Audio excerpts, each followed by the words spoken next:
Hello, Narnach here. Welcome back to Path of Exile, Atlas of Worlds. Today we're gonna step it up one level. We're gonna run a yellow map, tier 6 Quarry. Tier 6s, the tooltip will tell you, we have to run a rare version of the map in order to unlock it to get our credit for the completion bonus. So I actually originally found this as a blue, I scoured it and rolled it as a rare. We get 26% more magic monsters that have Bloodlines mod. Magic monsters that is. 21% more monster life. Increased area of effect. Monsters can't be stunned and they poison on hit. So this is going to be interesting.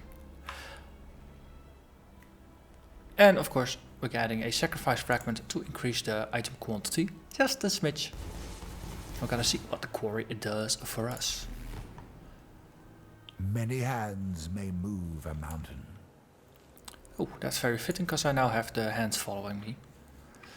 So this map, it is an old one, a rebranded one, Flaring Pulse Bloods. But the map boss has been moved to another location, to another map even. So I'm very curious to see what the boss is going to be for this one.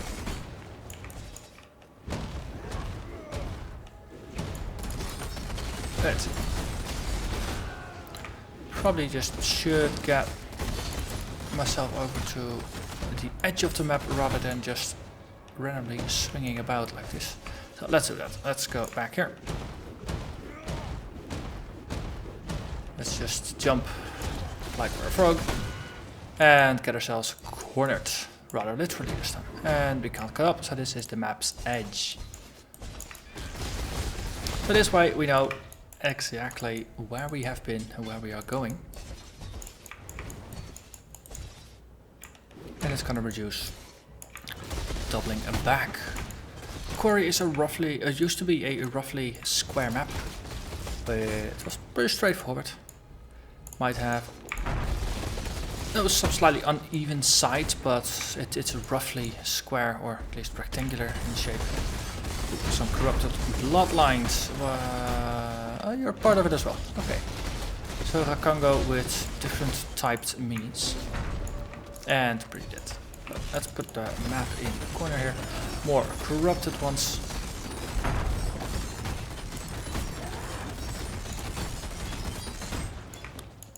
So far, nothing overly exciting about this. Monsters are level 73. We are currently 80. We're doing more than enough damage to stay on par. Monsters having a bit more life, not really a big deal. Poison, also not a big deal because we regenerate so much. Hello there, Rakango. You are going to be pretty dead. And because we're not really depending on stuns, now we're more of a damage over time build rather than a high impact build. That one doesn't affect us. So we are reaping all the increased item quantity rewards from this without suffering too many of the downsides. Which is nice for change. Don't always have to have something that's more or less a counter to your build. Though, I'm not really remembering anything that was a counter to this build. Oh, blood magic could be annoying because then we don't have our auras. Monsters being hexproof could be annoying because that also disables our auras. And well, our auras are a defensive measure that we have. But the question there would of course be, is that build disabling or just a inconvenience? Or a big inconvenience, but inconvenience nonetheless.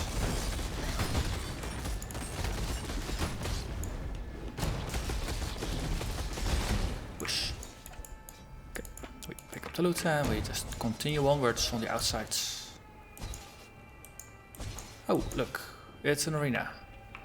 Most of the time it's somewhere in the bottom, now it's in the top. So we're gonna get our boss early. Exciting, exciting. What are we gonna get? Oh, Avatar of Undoing. That pretty much looks like the old boss, to be honest. Big chaos golem. Doing chaosy things. Doing haste damage. This might also be an interesting moment to mention that I did lower my chaos resistance a little bit in order to increase our life, armor, evasion, and outspike our fire resistance even more. So I equipped a new helmet. I'll actually show you after we're done with this guy. But this boss is pretty insane for most builds, but we are just out regenerating it like a champion. I'm very impressed. This guy, for most builds, he's just horrible. The only exception being no chaos inoculation builds because they're immune to chaos. But even then, there's just so much sustained damage here, and all those summons, that it's still a tricky fight. And we're just chewing through. Yes, they are tough. They require us to grind our sword and axe to something that doesn't really have a very keen edge anymore. But we're chewing through them nonetheless. The new helmet. So this one has more accuracy as well. So our hit chance increased from I think 86 to 89%. So our damage went up from 5,000 to almost 5,200. And we have a bit more armor, a bit more evasion, pretty high fire res, so we're just overcapping that 10 points more than before. But the chaos resistance, we lost the plus 18%. But we doubled the life bonus, which translates to about 100 extra life on our life bar. So this was basically a very good test to see whether losing that chaos resistance would be crippling to the build or just a minor inconvenience. But turns out increasing the size of our life pool and making our damage output more reliable was good enough. Was good enough for us. Let's empty our pockets. So, Quarry. Contrary to the impression I was under, no new boss, but it is still a blast to do. And it's still gonna be annoying for characters that have a difficulty dealing with a chaos.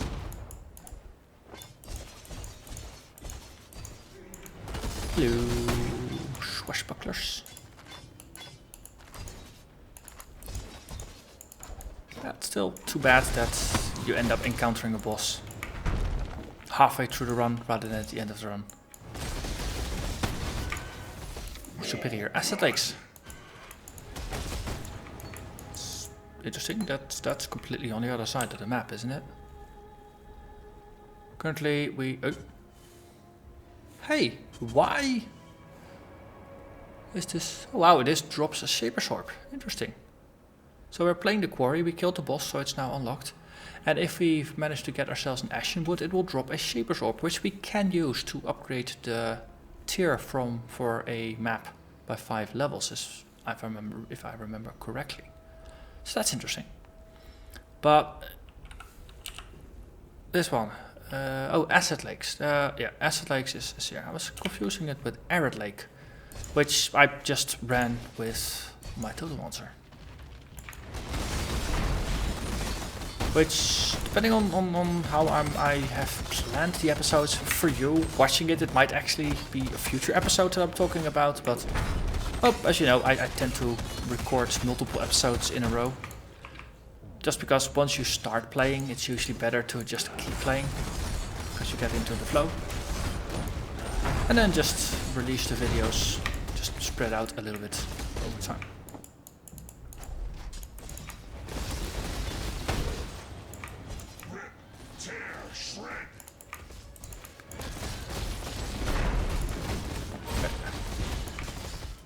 Getting ourselves surrounded by mobs is not the most efficient way to deal with things, because you're just flailing in all directions rather than consistently attacking into one direction. So you lose some of the AoE benefits of your Lacerate. Look, you're hexproof, you're kind of ignoring my auras. That's okay, you're gonna die anyway. You, bunch of flappy birdwing things. Please die.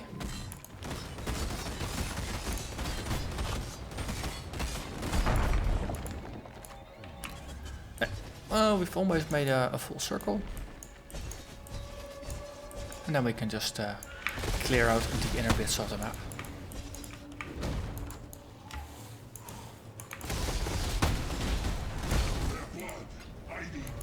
I wonder, wouldn't it be more thematically appropriate to just have the entrance to the mines dead in the center? Or would that highly encourage people to just cheese it and always go for the center and just ignore everything else? Let's see, that's a 12%. No, I don't want it. I don't want it. Necrovigils, I don't like them, but they explode, so we don't care. Oh, life is so good when you can just explode corpses reliably. Necrovigil, not an issue. Revivers, not an issue. Exploding corpses, not an issue.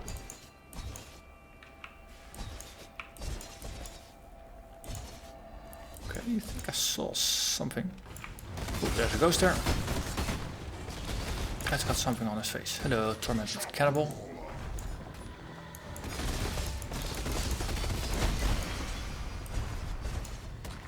Cobble tool.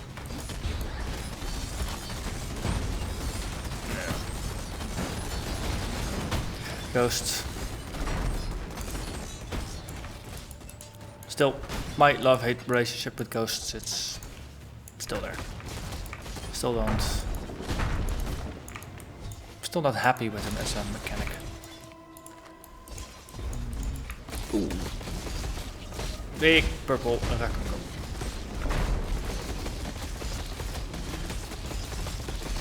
We're just chopping away at it. No, once we get it bleeding, it will take more damage. Do less damage to us. We're pretty safe. This is cells tier 7. That means we found ourselves another map to run. Tier 7. Oh, I think we still have to run a couple tier 6s just to check those off on the list. But no, having the first tier 7 is nice. And the nice thing is I'm feeling really confident about this. So we are tanking things pretty darn well.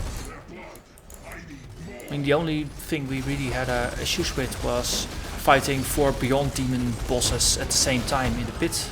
That was the only thing that basically got us down. After that, I know we've been doing pretty darn well. Okay, let's just get all the mobs on one end. Use the AoE to our advantage. That's just leaving a trail of blood. Yeah, we're standing outside the range, aren't we? Yeah. Good. Well, okay, there are too many circles there. I don't want to be in the circles.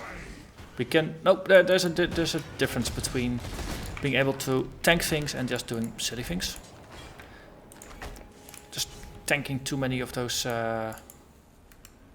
circles. Yeah, let's not do it. Let's not try it. Oh, we got ourselves a unique jewel here. What is it? Spirit Response. 5% increased maximum mana with at least 50%, 50 intelligence allocated in a radius, 10% of damage taken and gained as mana when hit during a rallying cry for you and your allies.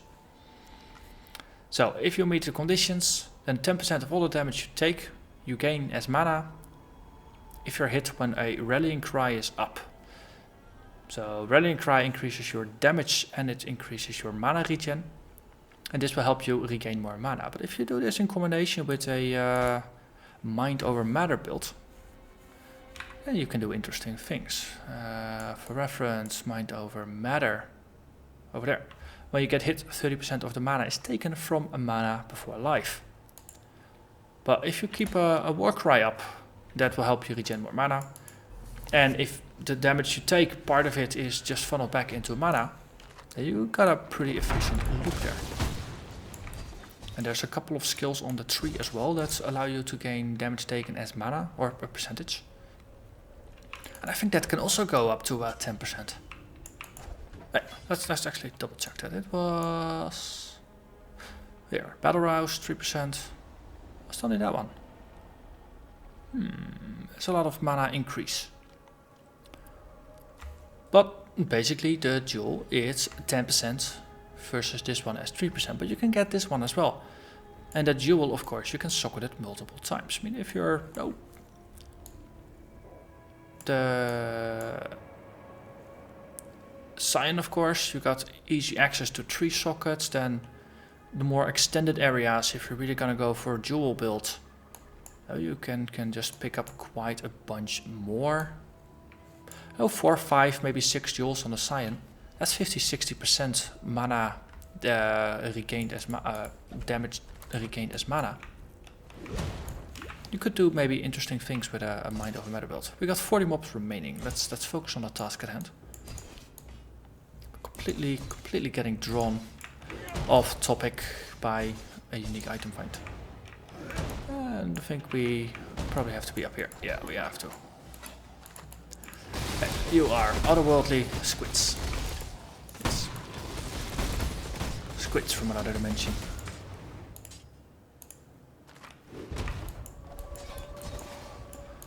Or maybe they are just aliens. That's also an option.